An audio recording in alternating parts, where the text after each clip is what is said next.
Should we check to see if there are any others, sir? An Enclave soldier asked, stepping closer to the pile of ash. That won't be necessary, a man clad in white robes responded. It would be best to simply head back to base before another blizzard arises.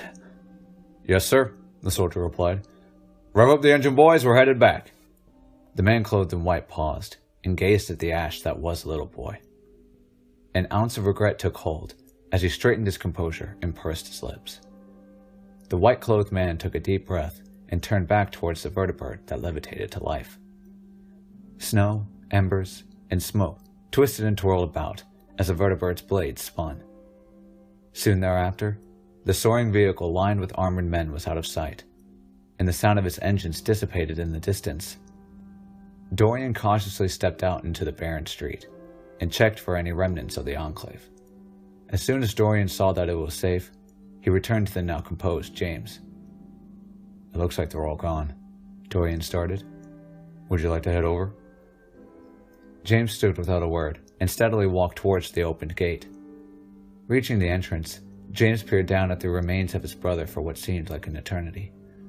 Regardless of his attempts to stay calm, James's demeanor shortly broke down once again. Tears flowed off his cheeks as Dorian came from behind and placed a hand on his back, knowing words would only make it worse. A few minutes passed as the town beside the two slowly crumbled into cinders. Only the echoes of flickering flames bouncing off the buildings could be heard outside of James's sobbing. Everything, James whispered.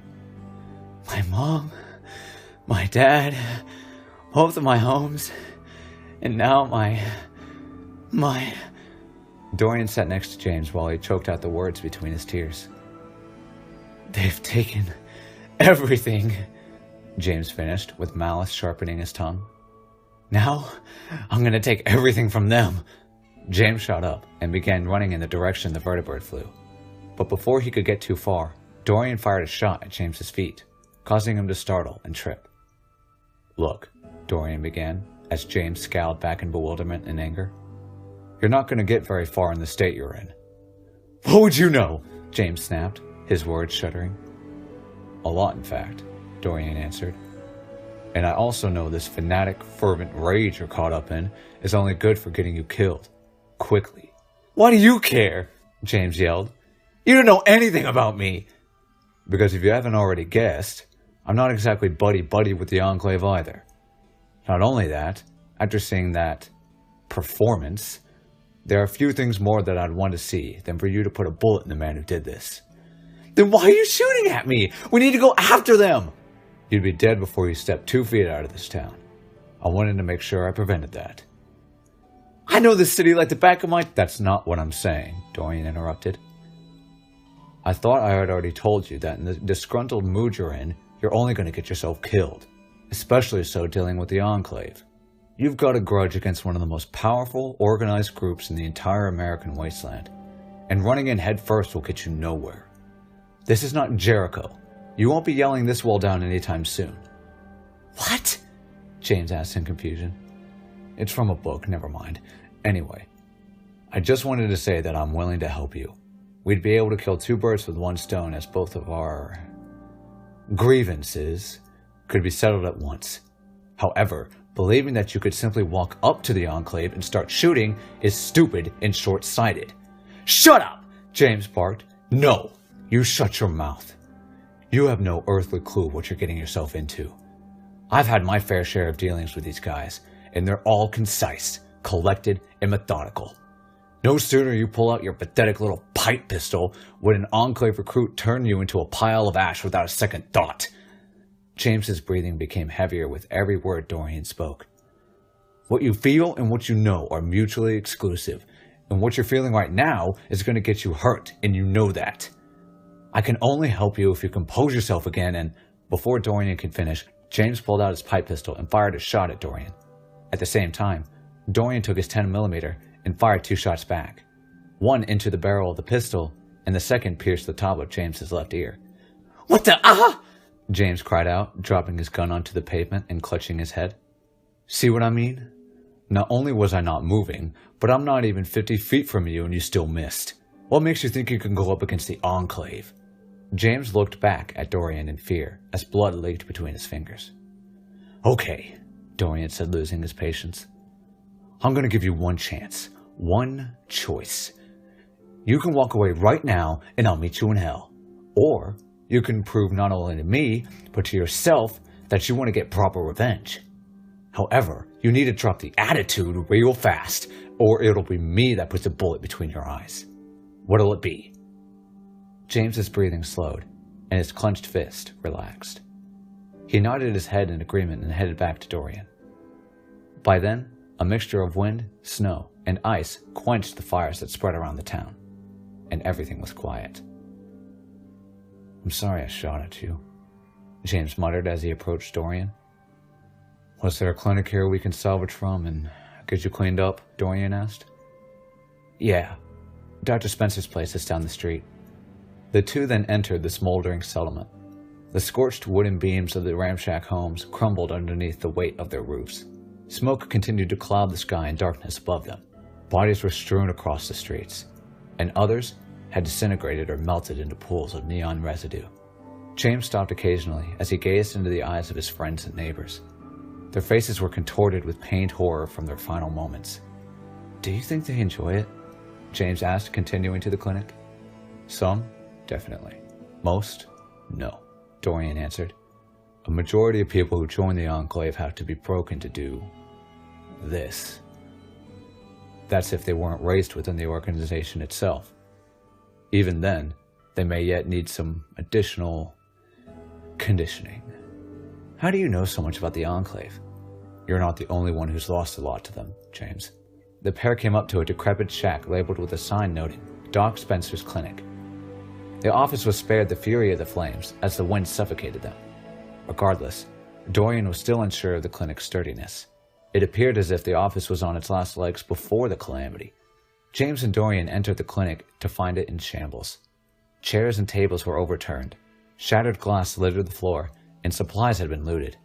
Looks like they didn't go away empty-handed, Dorian muttered, letting out an irritated sigh. Dr. Spencer had a floor safe beneath his desk, James started. Maybe it still has some stuff in there. Dorian headed over to the desk. Papers stained red were scattered across it, and a man in a white doctor's coat was sprawled out on a chair just behind it. His face was bloodied, and smoke rose from a scorched indent in his chest. Dr. Spencer? Dorian asked. Yeah, James answered, stepping closer. Well, I'm sorry, Doctor, but we need to get to that safe of yours, so if you don't mind... Dorian eased the limp body and chair away, revealing a safe that had yet to be opened. It's locked tight. Did the doctor have a key to this? No. He had it set up to where he could unlock it with this terminal there, James responded, pointing at the computer on the desk. But if you're no good at computer stuff, if we find some bobby pins, I could crack it open easy. Dr. Spencer changed his password like 10 times because I used his safe for practice. And he always thought someone hacked his terminal. I think I'll try my luck with the terminal. They always have the same problem that makes them a lot easier to hack. Really? Can I see? Yeah. You need to know enough about these pieces of junk to get to this page here.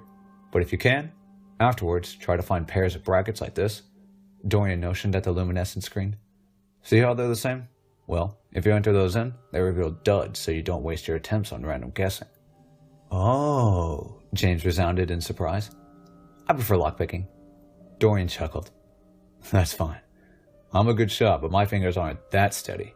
While I get this password figured out, why don't you look for those bobby pins? If you're as good as you say you are with picking locks, then they may come in handy later. Right. Keep pressure on that ear.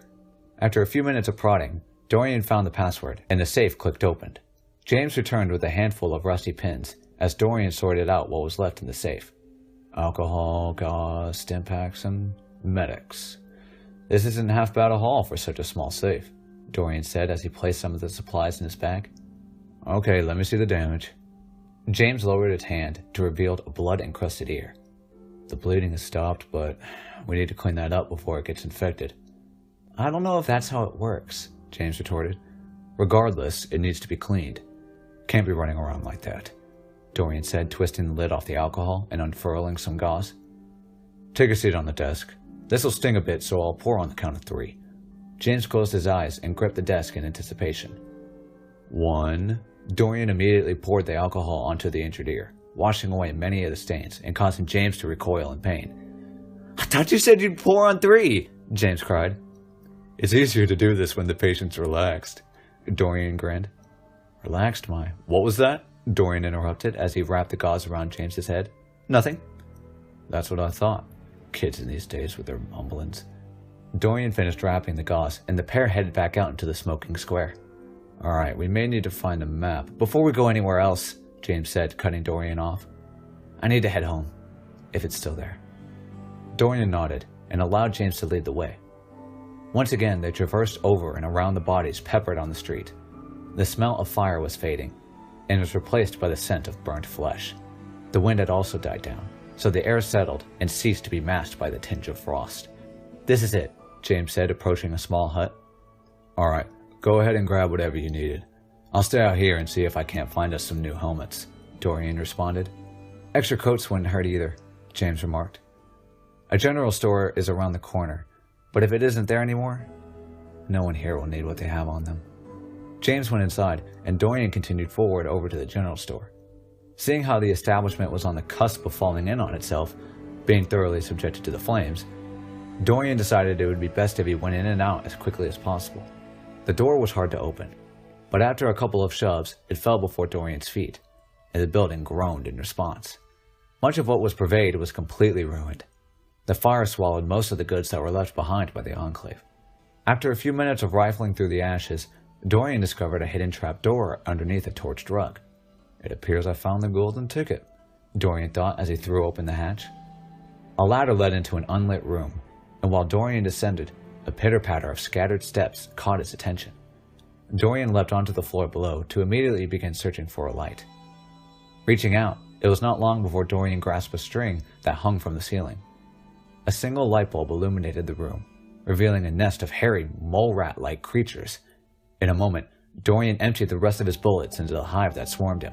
As the last creature whimpered its last breath, Dorian released a frustrated sigh. It was enough that I used an entire mag on that snowstalker thing, but to have to use the last of my extra... Oh, wait. Dorian's eyes beamed as he noticed multiple racks of rifles, boxes of ammunition, and a complete armory untouched by the flames. Talk about being too good to be true, Dorian thought aloud. Guns, guns, and more guns. Almost starting to think this shopkeep was planning to arm a militia. Well, it looks like I'll have plenty of shots for my pistol, Dorian said, kneeling down at the collection of ammo boxes. Let me take a look at some of those rifles. Hunting rifles, varmint rifles. Oh, even some NCR service rifles. I haven't seen one of these since... Suddenly, at the corner of his eye, Dorian noticed a polished gleam glinting on the wall beside him. No way. Is that a Beretta 50 caliber? I've only read about these things. I didn't even think they existed anymore. Oh my goodness, it's beautiful and perfectly balanced too. Are you alright? Came James's voice from behind. Dorian jumped, almost dropping the rifle, clutching it to his chest before it could fall. Yeah, Dorian answered, trying to hide his embarrassment. I just found this rifle and thought it was interesting. I haven't seen anything like it before. Dorian turned to catch James's amused stare. The strained expression on James's face relented into a smile that spread ear to ear, eventually devolving into uncontrollable laughter. If you tell anyone about what you just saw, Dorian scowled, no one will find your body. Is that a threat? James asked, calming himself. It's a promise. Now let's gather all we can carry and get out of here. The two filled their packs with as much ammunition and spare weapons as they could, while at the same time fitting themselves with brand new apparel. New, of course, being a relative term. From there, Dorian and James returned to the entrance of the town, and the last of Marcus's ashes clung to the ice that crept closer to them as the heat from the laser had long dissipated. Would you like to bury them, or? Dorian asked hesitantly. If you don't mind. I swiped an empty vial from the clinic, James replied, stooping over to gather his brother's remains. Dorian could see that James was shaking. He could barely get the ashes into the vial as his hands tremored. There was a place my brother and I went when we wanted to be alone for a little while. We built a hideout there, and I think he would want to be buried there too. The pair headed out of the city and into a frozen wood. Centuries of cold had the ice build up around the remaining trees, to the point where instead of the forest being rotted, dead, and decrepit, it appeared as if hundreds of enormous crystals erected from the snow. Light from the westward bound sun bounced and danced across the reflective surfaces of the trees. Dorian was taken aback by the sheer beauty of it all. A kaleidoscope of colors enveloped the pair as they trudged deeper into the wood, and Dorian fell behind just looking at the lights. Icicles that hung from the branches had also grown into pillars themselves, reaching all the way to the ground and adding more to the encompassing wonder of the forest. "Dorian!" James called from a distance. Dorian was taken out of his almost trance-like state and trotted over towards the voice. "I was thinking I lost you," James said as Dorian joined him in a clearing. Before the pair was a large frozen lake surrounded by a field of undisturbed snow. Off to their right, Dorian could see the hut James mentioned he and his brother built, which was blanketed in white. James proceeded over to the lake bed, and Dorian followed in his footsteps, as to not disturb the pristine landscape any more than it needed to be. Approaching the lake, Dorian looked down at the surface and could see his masked face perfectly in the reflection. The ice was like a mirror, and Dorian was astonished by its quality. "Think this is a good place?" "I might want to be buried here in all honesty," Dorian replied. "Then let's get some of this snow out of the way so we can dig a hole into the dirt a bit." Dorian and James then dug a small grave, just enough to cover the vial of Marcus's ashes. As the two were covering the hole with dirt and snow, James turned to Dorian. "I've seen people put, T's on graves. Think we should do that?" "It's a cross, but we can do that if you want." "Now that I think about it," James said sorrowfully, "I don't think I'll forget where he is." "Do you want to say something before we go?" Dorian asked, standing up. "I don't think I... Would you?" James choked. "Well, I'm no good at public speaking.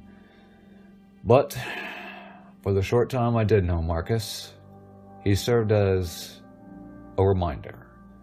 A reminder to me, at least, that in a world that is so sad and emaciated, there are still people that are happy and full of spirit." A long silence fell over the two, and Dorian could hear James trying to hold back tears. "But in the very end, Marcus, you were the best vault boy I had ever known." James's weeping was interrupted by spouts of anguished laughter. Dorian looked down at the boy and nudged him on the arm.